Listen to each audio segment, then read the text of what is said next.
Salam alaikum. Alaykoum salam. Ça va? Alors que la majorité des étudiants m'ont demandé de répéter l'explication du chapitre 4. Donc aujourd'hui, la séance en répète l'explication du chapitre 4. D'accord? Alors on commence, chapitre 4, les atomes polyélectroniques.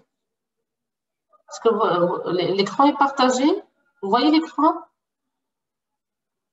Est-ce que vous voyez l'écran? Oui, madame. D'accord. Oui, madame. D'accord. Alors, chapitre 4, atomes polyélectroniques. Donc, la chose importante qu'il reste à faire, c'est de voir si le dernier modèle retenu, c'est-à-dire le modèle ondulatoire, qui est vérifié pour les hydrogénoïdes, est-ce qu'il fonctionne aussi avec des atomes polyélectroniques? Alors, pour vérifier cela, il faut tenter de calculer leurs énergies en se servant des formules précédentes. Alors, on travaille sur le cas le plus simple, c'est le cas de l'atome d'hélium, avec Z qui est égal à 2 électrons. L'hélium possède 2 électrons, 2 protons et 2 neutrons. L'énergie potentielle est notée par grand V et décrite par 3 termes. L'énergie potentielle P1 de l'électron entre l'électron E1 et le noyau, et l'énergie potentielle V2 entre le noyau et l'électron 2, deuxième électron, et l'énergie potentielle électron-électron. La somme, on fait la somme V1, V2 plus V3. Alors, pour chercher l'équation de Schrödinger, pour calculer l'équation de Schrödinger, donc d'après l'énergie potentielle, on remarque qu'il faut travailler avec 3 opérateurs hamiltoniens. L'hamiltonien qui correspond à l'électron 1, H1, et l'hamilton plus l'hamiltonien qui correspond à l'électron 2, et l'hamiltonien H1,2. Donc, si on cherche l'expression de l'équation de Schrödinger, H psi est égal à O psi, ça devient très complexe à résoudre. Alors, d'où la nécessité de faire des approximations. Alors, une première approximation, c'est on néglige la répulsion entre les électrons. Les 2 électrons sont indépendants, donc c'est-à-dire pour chaque électron correspond une équation de Schrödinger, H1 psi 1 qui est égal à E1 psi 1. Pour l'électron O2, H2 psi 2 qui est égal à E2 psi 2. Deuxième approximation, c'est ce qu'on appelle l'approximation de Slater ou bien la notion de l'effet écran. Parce qu'il existe plusieurs électrons et chaque électron fait écran sur l'autre électron. Donc, si vous remarquez, ça devient de plus en plus complexe à résoudre l'équation. On a déjà parlé que notre objectif, ce n'est pas de résoudre l'équation de Schrödinger, mais c'est de parler de la probabilité de trouver l'électron. Donc, on laisse cette partie, ou bien ces approximations, et on passe directement à la répartition électronique sur les orbitales atomiques. Donc, en faisant la résolution de l'équation de Schrödinger, pour l'atome d'hydrogène, on a mis en évidence plusieurs niveaux d'énergie N et plusieurs orbitales définies par l'ensemble des 3 nombres quantiques N, L, M.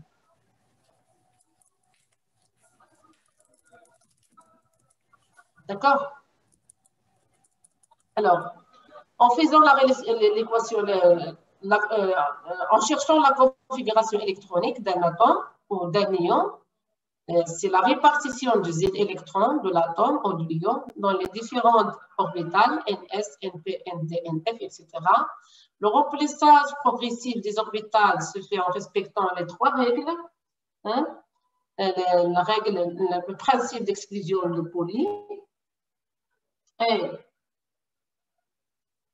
c'est-à-dire le principe d'exclusion Pauli affirme que dans un atome, 2 électrons ne peuvent pas avoir leurs 4 nombres quantiques identiques, c'est-à-dire si deux électrons d'un atome occupent la même orbitale, même valeur, on trouve même valeur de n, l, m, et ils diffèrent forcément par le nombre quantique de spin. Hein. L'm du spin, c'est plus 1,5, et l'autre spin, c'est moins 1,5. Hein. C'est ça ce qu'on appelle le principe d'exclusion de Pauli. La règle de M, on fait on répartit les électrons dans les cases quantiques. Les cases quantiques, il faut donner chaque électron à une case quantique et après, s'il reste des électrons, on dédouble. La règle de Kleshkovsky, la même chose, on place les orbitales atomiques en respectant l'ordre niveau d'énergie, l'ordre croissant, et on fait la répartition des électrons. Donc, on va discuter on va parler de chaque règle. Alors, d'abord, chaque orbitale atomique est présentée par une case quantique et chaque case quantique est définie par l'ensemble des trois nombres quantiques n, l, m. N définit la couche désignée et n définit les sous-couches s, p, d, f ou bien ce qu'on appelle les orbitales atomiques. Une case quantique ne peut contenir au maximum que deux électrons de spin opposés, c'est-à-dire antiparallèles. Alors, on prend comme exemple l'orbital 1s. Hein? Regardez que l'orbital est déjà défini, 1s. Donc, 1s, en général, on note les orbitales s, ns. Alors, dans ce cas, 1s, donc automatiquement, n est égal à 1. N, c'est un nombre entier, c'est le premier nombre quantique qui est toujours supérieur ou égal à 1. Et n, deuxième nombre quantique, c'est toujours supérieur ou égal à 0, inférieur ou égal à n moins 1. Et m, c'est le troisième nombre quantique lié au moment magnétique et c'est toujours compris entre moins n et n. Donc, si n est égal à 1, l est égal à 0, m est égal à 0. Regardez l'orbital, ou bien ce qu'on appelle case quantique, on a un seul orbital atomique, une seule case quantique qui est déterminée par les trois nombres quantiques. N est égal à 1, L est égal à 0, M est égal à 0. La même chose pour l'orbital 2s, un seul orbital atomique défini par trois nombres quantiques, N est égal à 2, L est égal à 0, M est égal à 0. Pour l'orbital de P, on a trois orbitales atomiques. N est égal à 2. On a déjà donné l'orbital, le type de l'orbital. Donc, P implique L est égal à 1. Si L est égal à 1, N, c'est toujours compris entre moins L et L. Donc, on a moins 1, 0, 1. M définit le nombre des orbitales atomiques, ou bien ce qu'on appelle des sous-couches. Hein? Donc, moins 1, 0, 1, 3 orbitales atomiques. Alors, c'est M qui nous donne le nombre des orbitales atomiques. La même chose pour l'orbital 3D. 3D, N est égal à 3, N est égal à 3. D implique L est égal à 2. Et M est compris entre moins N et N, donc moins 2, moins 1, 0, 1, 2. Donc, on a 3 cases quantiques ou bien 5 cases quantiques ou bien 5 orbitales atomiques. Voilà, 1, 2, 3, 4 et 5. La même chose pour l'orbital 4F. On a 7 cases quantiques. Pourquoi? Parce que N, regardez, L est égal à 4. F implique L est égal à 3.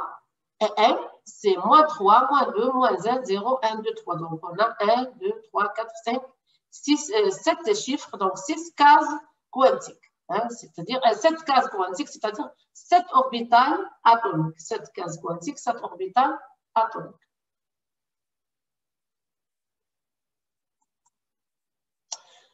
Alors maintenant, on va expliquer les trois règles.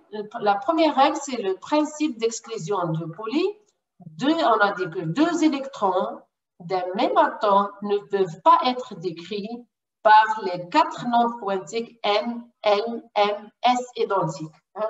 On ne peut pas trouver les 4 nombres quantiques identiques. Si on trouve le même N, même L, même S, mais S, c'est toujours différent. Ou bien c'est plus 1,5, ou bien c'est moins 1,5. Oui. Oui. Une orbitale atomique ne peut contenir au niveau que 2 électrons de spin opposés, S est égal à plus 1,5 ou bien S est égal à moins 1,5. Une orbitale est définie par les nombres quantiques N, L et M. Alors, comme exemple, 2s1. 2s1, on remarque qu'on a un seul électron célibataire qui se trouve dans l'orbitale ou bien dans une case quantique. 2s2, donc 2s2, l'orbitale S ne peut contenir au maximum que 2 électrons. Alors, ces deux électrons, c'est toujours appareillé. C'est toujours antiparallèle. On ne trouve jamais 2 électrons dans le même sens. D'accord? Alors, 2 électrons appareillés, leurs spins sont antiparallèles. S est égal à 1 plus 1,5 ou bien S est égal à moins 1,5. Donc, si on prend l'exemple de 2s2 et on cherche les nombres quantiques de chaque électron, premier électron, N est égal à 2, L est égal à 0, M est égal à 0. Spin, le moment du spin est égal à plus 1,5. Deuxième électron, N est égal à 2, L est égal à 0, M est égal à 0. S est égal à moins 1,5. Voilà. La règle de Hund. La règle de Hund précise que les électrons se placent d'abord à raison de 1 par case et ne s'appareillent en doublé que s'ils sont maximaux dans une case. Et ne s'appareillent en doublé que s'ils sont maximaux dans une case. C'est-à-dire, on donne un électron, un électron, un électron, et s'il reste des électrons, on dit double. On ne donne pas le deuxième cas. 2 électrons pour l'orbital 2 et 1 électron pour l'orbital 1. C'est faux. C'est le premier cas qui est vrai. Donc, on donne électron, électron, électron. Et s'il reste des électrons, on dit double. C'est ça là. Pourquoi? Parce que l'énergie de l'état 1 est inférieure à celle de l'état 2. Et toujours, les électrons préfèrent se placer au niveau d'énergie, au niveau de plus basse énergie. Ils préfèrent le niveau de plus basse énergie. C'est pourquoi l'état 1, c'est l'état vrai, et l'état 2, c'est l'état faux.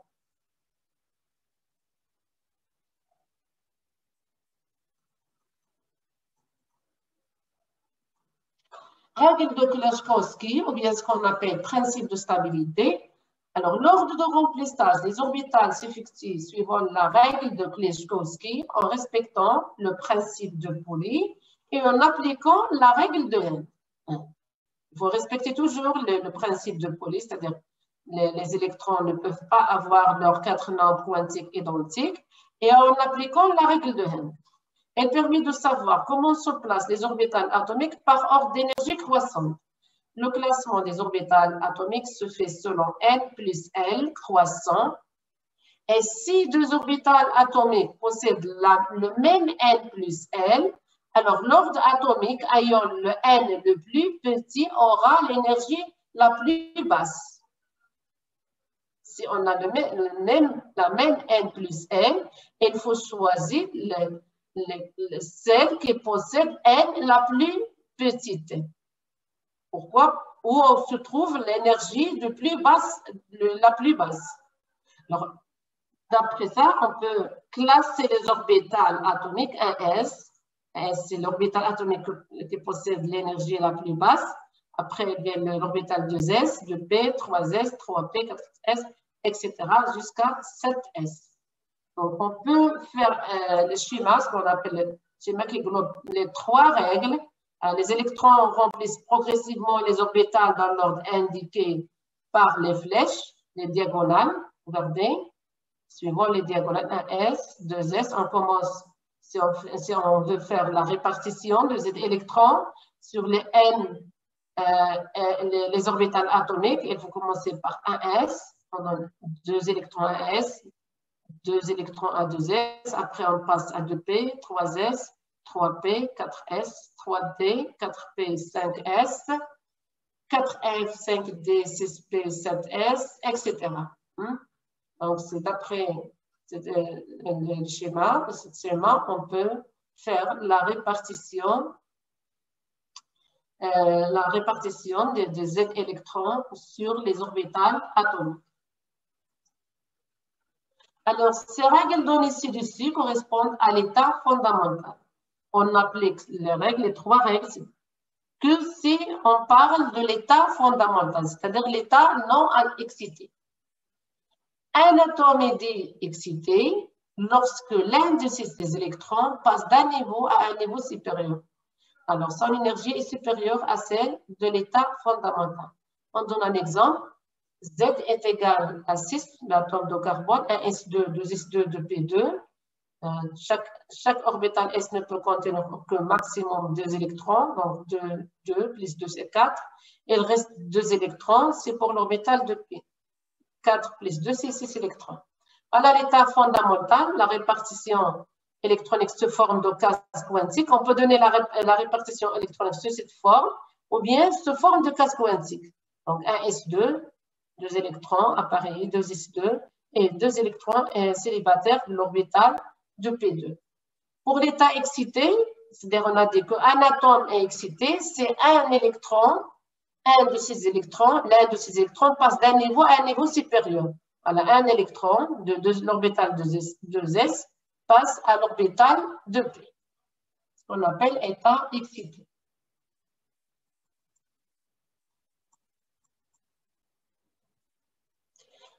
Autre exemple, le lithium, Z est égal à 3, 1s2, 2s1, B1s2, 2s2, 2p1, etc. C'est la répartition de Z électrons sur les orbitales atomiques. Il existe des exceptions où ces règles ne sont pas respectées en raison essentiellement du voisinage en énergie des niveaux 4s et 3d. Il existe des exceptions, on ne peut pas on ne respecte pas les trois règles, c'est-à-dire la règle de Pauli, la règle de Held et la règle de Kleczkowski. C'est comme on prend comme exemple, l'exemple de cuivre, c'est égal à 29. Normalement, en respectant les trois règles, on devrait avoir AS2, 2S2, 2P6, 3S2, 3P6, 4S2, 3D9. Or, on a AS2, 2S2, 2P6, 3S2, 3P6, 3D10, 4S1. C'est la configuration électronique la plus stable. C'est la configuration électronique la plus stable. Pourquoi? Parce que pour l'orbital, d'abord, toujours entre 4S, parfois on trouve entre 4S, les énergies de 4S et 3D sont très voisines. Sont très voisines. C'est pourquoi on peut commencer par 3, à remplir 3D ou bien à remplir 4S, ou bien placer 4S avant 3D ou bien 3D avant 4S. Mais le remplissage, il faut remplir 3D, c'est-à-dire dans ce cas, il faut donner 10 électrons, c'est-à-dire totalement rempli, pour remplir l'orbital D totalement, et s'il reste un électron, on le donne à l'orbital 4s. Pourquoi? Parce que l'orbital D est stable lorsqu'il est totalement rempli ou bien à moitié rempli. Un autre exemple, si on prend l'exemple de chrome, Z est égal à 24, donc d'après les règles, on devrait avoir un S2, 2S2, 2P6, 3S2, jusqu'à 4S2, 3D5. D'après, si on respecte les trois règles. Mais il y a une exception ici, au lieu de donner 2 électrons à 4s, on donne un électron et on complète l'orbital D à 5 électrons, c'est-à-dire à moitié rempli. Pourquoi? Parce que pour cette configuration, l'atome est plus stable. L'orbital D est plus stable, l'atome, par conséquent, l'atome est plus stable. Alors, cette irrégularité est due au fait… Madame, Oui? s'il vous plaît, j'ai une question. Pour la première écriture, est-ce qu'il est fausse ou bien il est vrai, mais il n'est pas plus stable? Elle est fausse, mais ce n'est pas toujours. On verra dans les travaux de régime. Je vais la série numéro 4. Oui, درنا البارح مع البروف. La série 4. Et donc, on a déjà vu des exemples où cette anomalie n'existe pas. Cette anomalie existe si les niveaux énergétiques de l'orbital 4s et 3d sont très voisins. Si les énergies sont très voisines, on peut trouver cette irrégularité. D'accord? Entre 4s et 3d. Donc, cette irrégularité est due au fait que la sous-couche D est stable, à moitié remplie ou totalement remplie. Mais par exemple, si vous avez un exercice dans l'examen, il faut expliquer, il faut donner la première configuration et donner la configuration la plus stable pour expliquer qu'on a une exception ou bien qu'il existe une irrégularité. D'accord? Il faut donner les deux et préciser quelle est la plus stable. D'accord? D'accord, merci. Remarque, les éléments de transition série D présentent les anomalies. Alors, ces anomalies, il existe pour les éléments du tableau périodique, ce qu'on appelle les éléments de transition de la série D. C'est pour les éléments de transition qu'on trouve parfois ces anomalies de stabilité des sous-couches à demi-pleines ou pleines. D'accord? Alors, configuration électronique des ions. Cherchez la configuration électronique de l'élément s'il s'agit d'un cation chargé positivement, c'est-à-dire on enlève un ou plusieurs électrons. S'il s'agit d'un anion chargé négativement, c'est-à-dire on ajoute un ou plusieurs électrons. Alors dans ce cas, il faut faire attention à l'ordre de remplissage. On prend des exemples. Voilà. Si on prend l'exemple du chlore, 1S2, 2S2, 2P6, 3S2, 3P5. Donc, le chlore a gagné un électron, il devient chargé négativement. Donc, il faut ajouter dans la couche de valence, ou bien ce qu'on appelle couche externe, bien parfois couche périphérique, qu'il faut retrancher des électrons ou bien ajouter des électrons. Hein? On commence par la couche externe et ainsi de suite. Si on veut ajouter ou retrancher, il faut commencer par la couche externe. Donc, on ajoute l'électron à l'orbital 3p5, il devient 3p6. La même chose pour les cations. On retranche un électron de l'orbital 3d, il devient 3d5. Alors, deuxièmement, simplification d'écriture de la structure électronique. Les électrons de la couche N, le plus élevé, jouent le rôle principal dans les réactions chimiques parce que c'est les électrons de la couche externe on retranche ou bien on ajoute des électrons, c'est dans la couche externe. C'est pourquoi ils jouent le rôle principal dans les réactions chimiques. Ce sont eux en particulier qui participent à la formation des liaisons. On appelle cette couche externe ou couche périphérique ou encore couche de valence. Exemple, l'arsenic, 33 électrons. On fait la répartition de ces 33 électrons. 1s2, 2s2, 3s2, 3p6, 4s2, 3d10, 4p3. Si vous remarquez, toujours les orbitales atomiques se placent sous forme de groupe. Regardez, ici 1s2, n est égal à 1, et ici 2s2 de p2, n est égal à 2. Hein? Groupe par groupe, le groupe de 1s et le groupe de 2s de p, 2s2 de p. Le troisième groupe, le groupe de 3s, 3p. Le quatrième groupe, c'est le groupe de 4s, 4p. Hein? Et après, 3d. Et si on écrit 3d avant, c'est à cause de voisinage des énergies voisines. Hein? Mais on peut écrire 4s2, 4p3, 3d10. Donc, les orbitales se placent toujours sous forme de groupe, groupe par groupe. Le groupe de NR, de NS, le groupe de NP, de NSNP, le groupe etc. D'accord? Donc, les orbitales 1s à 3d sont toutes occupées et définissent les électrons de cœur. Regardez. De 1s, c'est-à-dire elle parle de 1s2, 2s2, 2p6, 3s2, 3p6, 3d10. C'est ce qu'on appelle les électrons de cœur. Et les électrons 4s et 4p sont les électrons de valence ou bien les électrons de la couche externe, hein, les électrons périphériques. Ce sont les électrons de valence qui interviennent dans la réactivité de l'élément et qui donnent naissance aux molécules. D'accord? Est-ce que c'est clair pour ce paragraphe? C'est clair?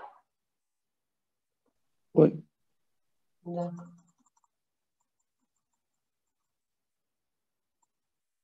Alors, pour simplifier l'écriture de la structure électronique, on convient de ne représenter que les électrons externes ou de valence. Alors, pour les électrons internes, ou bien les électrons de corps, on indique le gaz rare. Pour décrire rapidement la configuration électronique d'un élément quelconque, sans savoir écrire toutes les couches et sous-couches internes, on va écrire cette configuration sur la forme condensée. La forme condensée, c'est la configuration électronique des gaz rares plus la configuration de la couche externe, ou bien des couches externes. Alors, on prend comme exemple l'azote, 1s2, 2s2, 2p3. 1s2, 2s2, ce sont les électrons de cœur, c'est-à-dire les électrons internes. Si on cherche la configuration électronique de l'hélium, l'hélium, c'est un gaz rare, c'est 1s2, 2s2, c'est la configuration électronique de He, de l'hélium. L'hélium, c'est un gaz rare. Donc, cette configuration s'écrit sous forme entre crochets. Entre crochets plus la couche externe, 2s2, 2p3. Deuxième exemple, 1s2, 2s2, 2p6, 3s2, 3p5. 1s2, 2s2, 2p6, c'est la configuration électronique du gaz rare, le néon. C'est écrit entre crochets, plus les électrons, plus la couche externe, 3s2, 3p5. La même chose pour l'arsenic. La configuration électronique de l'argon, plus la configuration électronique de la couche externe, 4s2, 3d10, 4p3.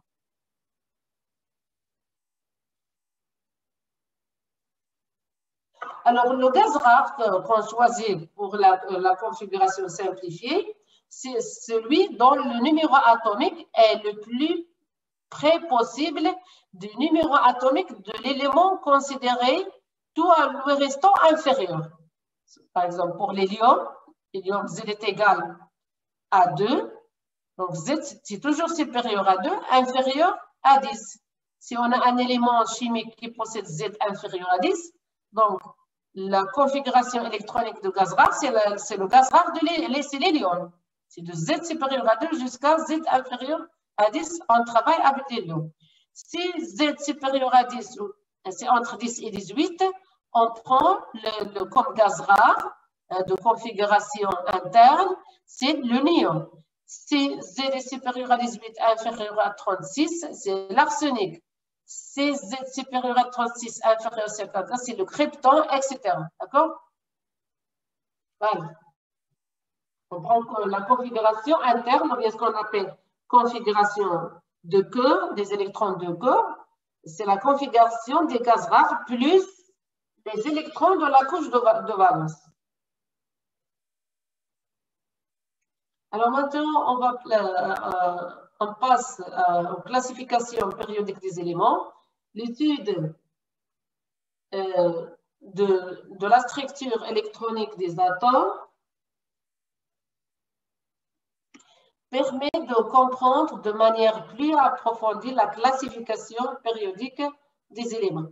Alors, tableau périodique, la classification périodique des éléments permet de ranger les éléments de propriétés voisines en groupes et périodes. Les éléments chimiques sont classés dans un tableau périodique constitué de lignes horizontales, voilà, les lignes horizontales, la ligne de l'hydrogène à l'hélium, la ligne de lithium en ion, la troisième ligne, c'est de sodium à l'argon, quatrième ligne, cinquième ligne, sixième ligne et septième ligne. Et le huitième et le neuvième, c'est la suite de sixième ligne. Ça commence à partir de l'antanide. Et s'il existe place, on peut placer ces éléments dans la sixième ligne. Et la septième ligne, c'est à partir de l'actinite. C'est-à-dire qu'il existe dans la septième ligne. À partir de l'antanite, ça commence la sixième ligne. Et à partir de l'actinite, ça commence la septième ligne. Les éléments, on a dit les éléments chimiques sont classés dans un tableau périodique constitué de lignes horizontales, ou bien ce qu'on appelle période, et de colonnes verticales, ou bien ce qu'on appelle groupe, qui rendent compte de leur structure électronique fondamentale. Voilà, les lignes, hein, et les colonnes, ont des lignes ou bien périodes, ont des groupes ou bien colonnes, hein, ou bien familles. Les éléments chimiques sont rangés de gauche à droite dans le tableau par ordre croissant de leur numéro atomique. Hein, sont rangés de gauche à droite en respectant l'ordre croissant du numéro atomique. L'ordre de remplissage suit les règles de Kleczkowski et Pauli. Maintenant, on passe aux périodes. Le tableau périodique comporte 7 lignes ou périodes. 7 lignes ou périodes. À une ligne correspond une valeur fixe du nombre quantique n. Revenons au tableau périodique. Alors, pour l'hydrogène, n est égal à 1. Je parle de toute la ligne. Hein. Pour lithium, n est égal à 2. Hein. Ça commence par lithium, ça s'arrête au néon. Le sodium, n est égal à 3, n est égal à 4, n est égal à 5, 6 et 7.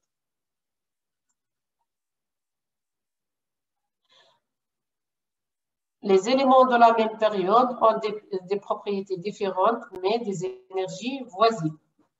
Alors, si on prend la première période, n est égal à 1, elle correspond au remplissage de l'orbital AS de la couche K et contient 2 électrons de configuration 1s1 et 2s2. Elle contient 2 éléments, pardon, 2 éléments. Le premier élément, c'est l'hydrogène, 1s1. Et le deuxième élément, c'est l'hélium, 1s2. Pour la deuxième période, n est égal à 2, correspond au remplissage progressif des orbitales 2s, 2p de la couche L.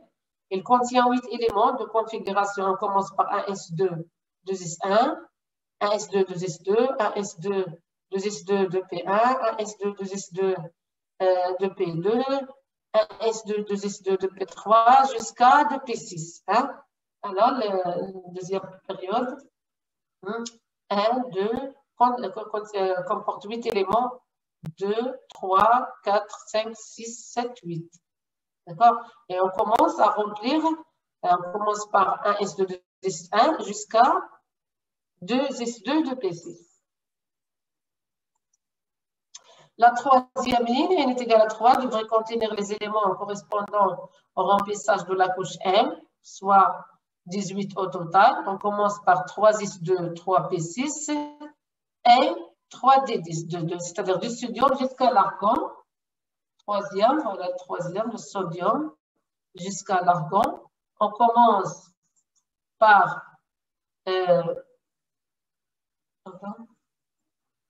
on commence par 3s2, 3p6 et on s'arrête à 3d10.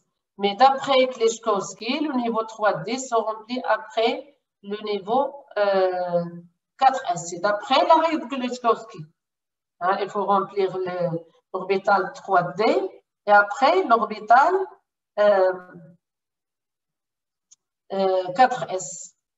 Pourquoi? On a dit parce que les énergies des orbitales 3D et 4S c'est très voisines. Pour cette raison, le niveau 3D fera partie de la quatrième ligne parce que c'est la quatrième ligne, c'est les éléments de transition D qui possèdent cette anomalie ou bien cette exception. C'est les éléments de transition de bloc D, les éléments de transition de bloc D qui possèdent cette anomalie.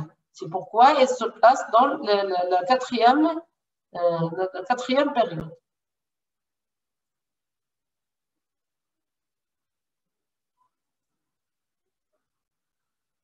Pour cette raison, le niveau 3D fera partie de la quatrième ligne et non de la troisième. La troisième ligne contient donc 8 éléments de configuration et s'arrête à 3S2, 3P6. La quatrième ligne, c'est n est égal à 4, devrait contenir les éléments correspondant au remplissage de la couche n, soit 32 au total, 4S2, 4P6, 4D10 jusqu'à 4F14. Orbital 14, F peut contenir au maximum 14 électrons. Alors, mais d'après Kleczkowski, le niveau 4D se remplit après le niveau 5S. Alors, cette anomalie n'existe pas pour les orbitales 3D et 4S, mais elle existe pour les orbitales 4D et 5S. On verra des exemples dans la série numéro 5. Hein? Alors, cette anomalie, elle existe aussi pour les orbitales 4D et 5S. D'après Kleczkowski, il faut remplir d'abord 4D, après le niveau 5S. Mais l'anomalie existe. D'accord? C'est-à-dire il faut remplir. C'est ça, oui. Pour cette raison, le niveau 4F se fera partie de la 6e ligne et non de la 4e. Hein? Pour cette raison, le niveau 4F fera partie de la 6e ligne et non de la 4e. Pour des raisons de manque de place, les sous-couches F sont placées en bas et à droite du tableau périodique. La 4e ligne contiendra 18 éléments de configuration 4S2, 3D10, 4P6. Le 4F, voilà le bloc 4F. Il se place au-dessous, mais c'est à partir de là, la lanthanide. La 6e ligne, c'est à partir de lanthanide et la 7e ligne, c'est à partir de l'actinide.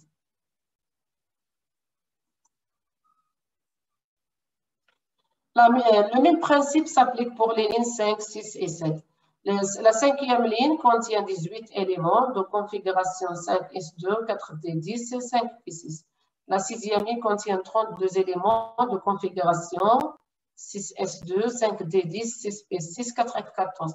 La même chose, la 7e ligne, 32 éléments de configuration jusqu'à 5F14.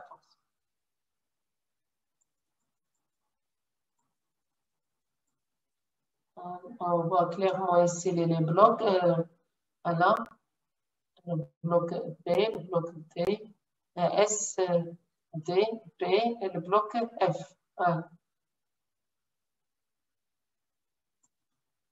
Alors, les éléments de la 6e période, dont la sous-couche 4F est incomplète, sont appelés, on les appelle les lanthanides.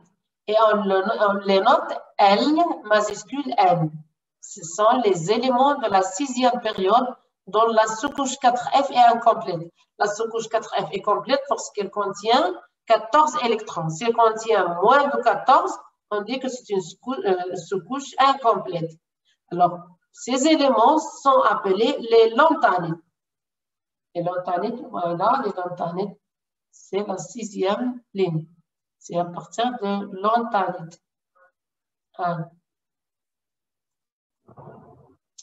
Ceux de la 7e période, dont la sous-couche 5F est incomplète, on les appelle les actinides. Voilà les actinides. Les actinides, ça commence à partir de l'actinium. 7e ligne. Alors, les lanthanides et les actinides forment ce qu'on appelle le bloc F. C'est le bloc F. Bloc F.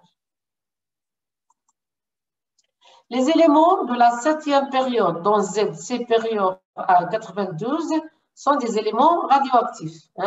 Ce sont des éléments radioactifs. Tous les éléments chimiques d'une même période N ont même configuration de cœur. Tous les éléments chimiques d'une même période N ont même configuration de cœur, c'est-à-dire la configuration interne est identique. On prend des exemples. Alors, sur la période 1, se trouvent les éléments ions de la couche N est égal à 1 comme couche externe. Sur la période 2, N est égal à 2. Alors, on prend comme exemple l'aluminium et l'argon. L'aluminium, c'est 1S2, 2S2, 2p6, 3s2, 3p1. Alors, si on cherche la configuration simplifiée de l'aluminium, donc 1s2, 2s2, 2p6, c'est la configuration interne, c'est la configuration du gaz rare, l'argon. Et plus la couche externe, la configuration électronique de la couche externe, 3s2, 3p1. La même chose pour l'argon, on trouve le même gaz rare parce qu'il appartient à la même période. L'aluminium et l'argon, il appartient à la même période. Donc, la même configuration de corps. Même configuration de corps. Le néon, le néon.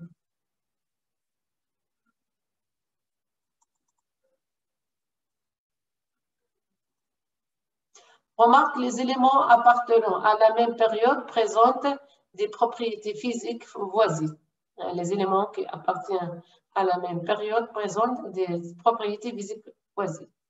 On passe maintenant au groupe, ou bien ce qu'on appelle famille. Un groupe correspond à une colonne.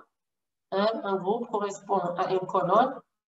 Les groupes, alors groupe grand 1A, grand 2A, grand 3B, grand 4B, grand 5B, etc. Ce qu'on appelle groupe ou bien famille. Ce sont ou bien les colonnes.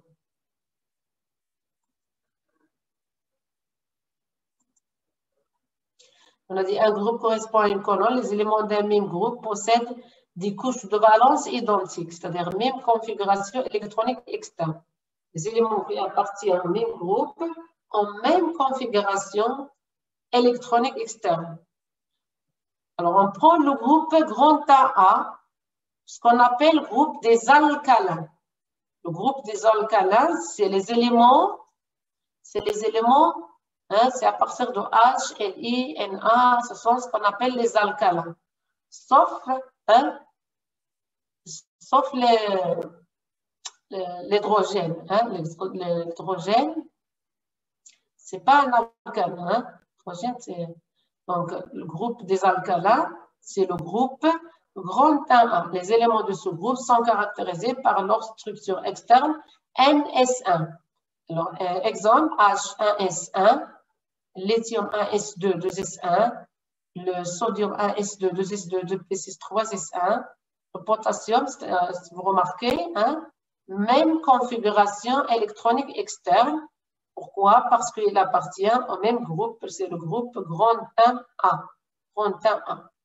Au groupe grand 2A, ce qu'on appelle le groupe des alcalinothérones. Alors, le groupe grand 2A, c'est le groupe des alcalinothérones. Alors, la structure électronique des éléments se forme NS2. Le NS2, c'est toujours NS2, c'est la configuration électronique du groupe. Deuxième groupe, 2 électrons. Premier groupe, 1 électron. Troisième groupe, 3 électrons. Alors, groupe 3, les éléments appartenant à ce groupe ont une structure externe, NS2, NP1. En général, les éléments des groupes grand 3A, grand 4A, grand 5A, grand 6A, grand 7A et grand 8A sont les éléments du bloc P. Voilà.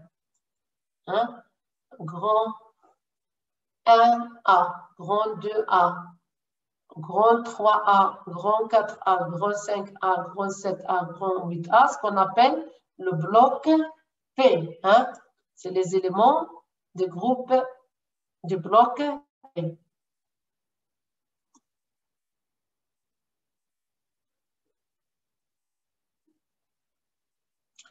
La structure électronique externe des éléments, c'est NS2, NPX, avec X, c'est toujours supérieur ou égal à 1, inférieur est égal à 6. Les éléments appartenant au groupe grand 7A ont une structure externe NS2, NP5. Regardez, 7e colonne, 7 électrons. 7e colonne, 7 électrons.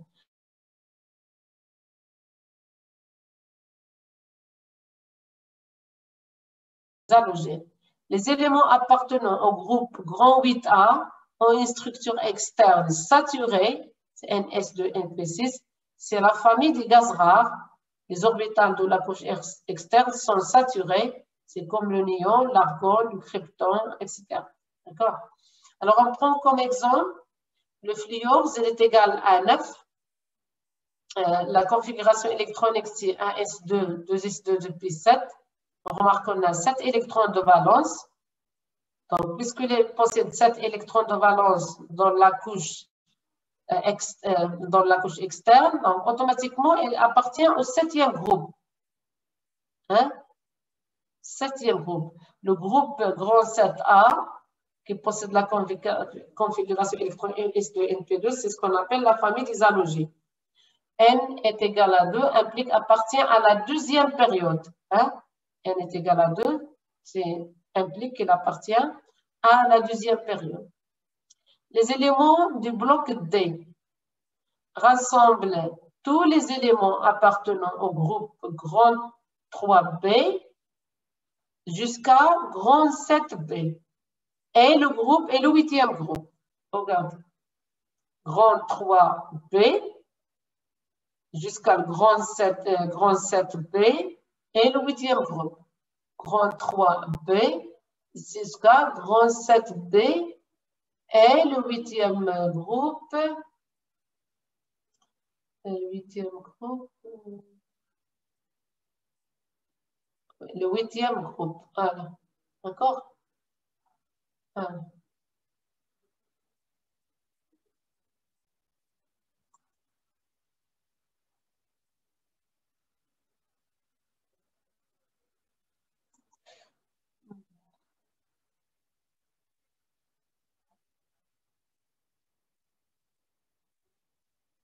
Alors, ce sont les éléments de transition. Le bloc D, ce qu'on appelle les éléments de transition, ils ont la structure externe N-1 D à la puissance X NS2.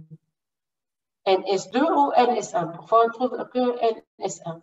Avec X supérieur est égal à 1, inférieur est égal à 10. X, c'est le rang d'un élément de transition à l'intérieur du période N. On verra des exemples dans la série numéro 5. Le groupe grand 1B constitue la famille du cuivre et ayant une structure électronique externe N-1 D à la puissance 10 NS1. Voilà, le groupe grand 1B. Groupe grand 1B. Voilà, groupe grand 1B et le groupe grand 2B.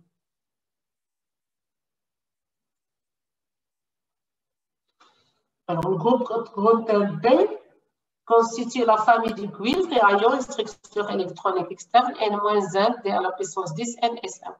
Remarque, les groupes grand 1B et grand 2B sont les groupes apparents des groupes grand 1A et grand 2A.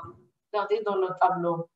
Ce sont des groupes apparents des groupes, regardez le groupe 1A et 2A. Et le groupe 1B et 2B sont des groupes apparents de groupes grand 1A et grand 2A.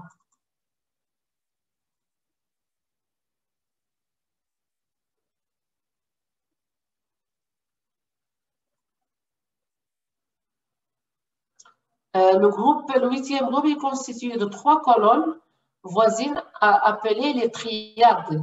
Hein. Le 8e groupe est constitué de 3 colonnes voisines appelées triades. Voilà. 8e groupe est constitué de 3 colonnes. Voilà. 1, 2, 3.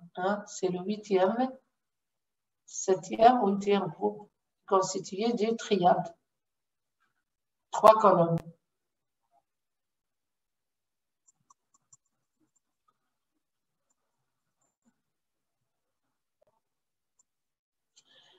Ainsi de quelques familles, la famille des gaz rares, ou bien ce qu'on appelle les gaz nobles, ou bien inertes, c'est la famille des éléments du groupe grand 8A. Ils ont une couche externe à 8 électrons, NS2, NP6, la couche est totalement remplie, ce qui leur confère une grande stabilité.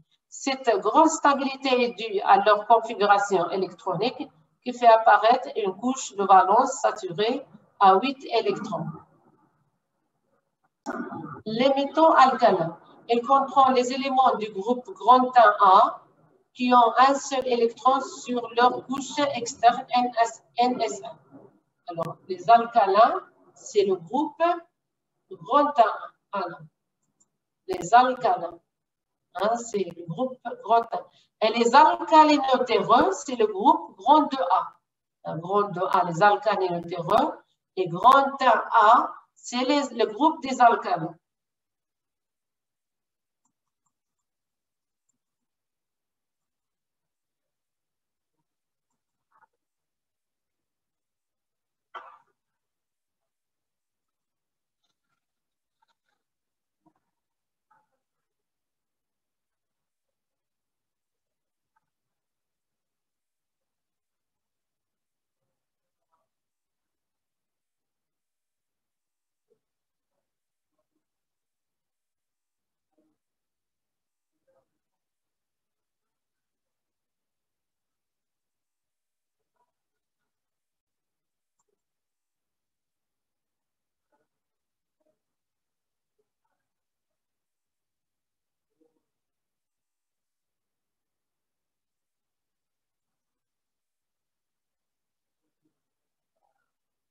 Alors, on a dit que les groupes grand 1B et groupe 2 sont les groupes appartenant des groupes grand 1A, le groupe est constitué. Les éléments de bloc F constituent de deux familles, les lanthanides. Les lanthanides sont les éléments de 4F qui suivent le lanthane, les actinides, les éléments de 5F qui suivent l'actinium. Alors, pour les groupes de bloc S et P, le chiffre romain signifie le nombre des électrons dans la couche de valence. Hein? Pour les groupes de bloc S et P, le chiffre romain signifie le nombre des électrons dans la couche de valence et la lettre A pour les orbitales atomiques S et P. Hein? On a déjà vu des exemples. Regardez l'exemple, voilà. Pourquoi on a dit grand 7A? Parce que ici, on a SP implique A et 7 électrons implique le groupe 7. Donc, les chiffres romains impliquent le type de groupe, le nombre des électrons de valence, et la lettre 1, C, implique le type des orbitales atomiques, SP. Lorsqu'on a les orbitales SP, on note un grand A. Lorsqu'on a l'orbital D dans la couche externe, on note grand B. Hein?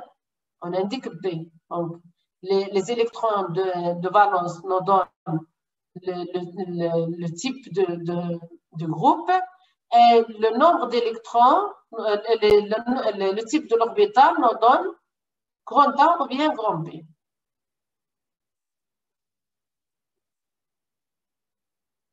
Voilà. Pour les groupes de bloc S et P, le chiffre romain signifie le nombre des électrons de la couche de valence. La lettre A pour les orbitales atomiques.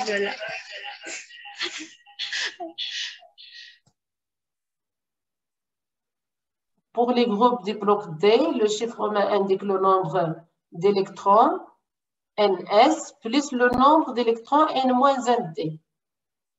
Pour les groupes des blocs D, le chiffre romain indique le nombre d'électrons de NS plus le nombre d'électrons N-1D, sauf pour grand B, où seuls les électrons NS2 sont concernés. La lettre B implique les orbitales atomiques D.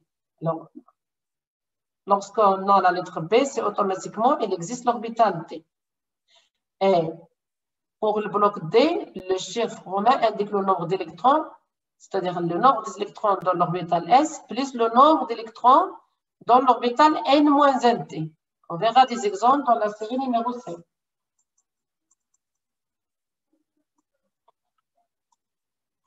Les types de quelques familles, les gaz rares, ou bien ce qu'on appelle les gaz nobles, ou bien inertes, c'est la famille des éléments du groupe grand 8A. Elles ont une couche externe à 8 électrons, NS2, NP6. La couche est saturée, totalement remplie, ce qui leur confère une grande stabilité. Cette grande stabilité est due à leur configuration électronique qui fait apparaître une couche de valence saturée à 8 électrons. Les métaux alcalins, elle comprend les éléments du groupe grand 1A, c'est-à-dire des alcalins, qui ont un seul électron sur leur couche externe, sous forme de NS1. Elles perdent facilement cet électron de valence et le cation obtenu possède la structure du gaz noble qui précède l'élément. Elles sont réducteurs car il y a un lien avec l'énergie d'ionisation.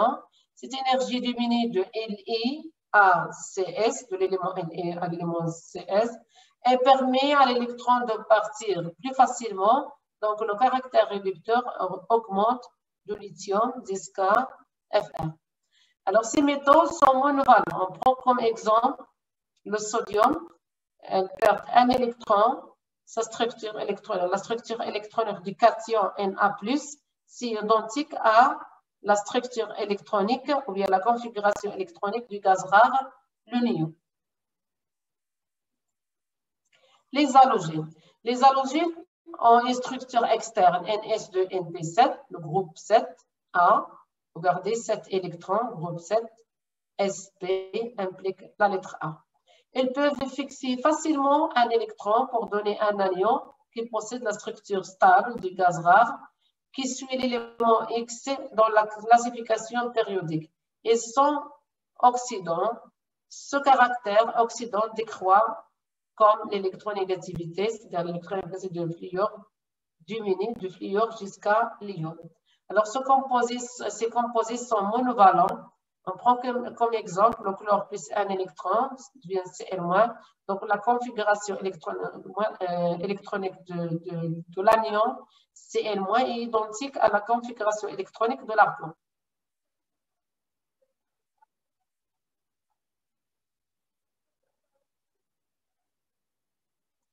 Les métaux de transition. Ce sont les éléments qui possèdent des orbitales D en cours de remplissage. Ce n'est pas totalement rempli. Donc, les éléments de transition, ce sont les éléments qui possèdent les orbitales D en cours de remplissage, c'est-à-dire inférieur à 10. Les électrons, le nombre des électrons inférieur à 10. La structure électronique de la première série des éléments de transition, c'est 1s2, 2s2, 3s2, 3p6, 3dx, 4s2. Avec X varie d'un élément à un autre. On verra des exemples dans la série numéro 5. Les éléments de transition sont des métaux très durs car ils ont des rayons atomiques faibles. Elles ont la possibilité de donner plusieurs cations par ionisation successive. Première ionisation, c'est la deuxième ionisation, troisième ionisation. Première ionisation, c'est F1+. Deuxième ionisation, c'est Fe2+. Troisième ionisation, c'est Fe3+. Alors, remarque importante, la couche de valence représente la couche ON le plus grand. La couche de valence représente la couche ON le plus grand. C'est le niveau le plus externe et il est à l'origine des propriétés chimiques des éléments. Pour les éléments de transition, leur couche de valence ne se limite pas strictement en N, le plus grand. En effet, leur configuration électronique se termine en N-1 D à la puissance X, N, S, Y, avec X et Y varie selon le nombre d'électrons des atomes. On verra des exemples dans la série 5. Il faut alors considérer que les électrons de valence interne de la couche N-1D font partie de la couche de valence. On a donc non pas NS en couche de valence, mais bien N-1D NS. On verra aussi des exemples dans la série numéro 5, Inch'Allah. Et on s'arrête pour aujourd'hui. Est-ce que c'est clair pour le chapitre 4? Ça va pour le chapitre 4? Oui, madame. Alors, s'il y a des questions,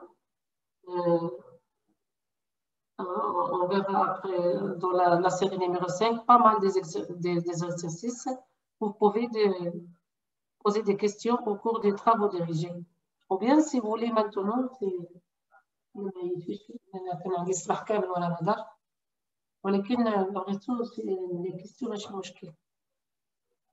داكوغ بغيتو نعمل لي كيستيون دابا بغيتو حتى نبتدي. سي كلير صافي تنبتدي. Allez, au revoir. Merci, madame. Rien. Alors.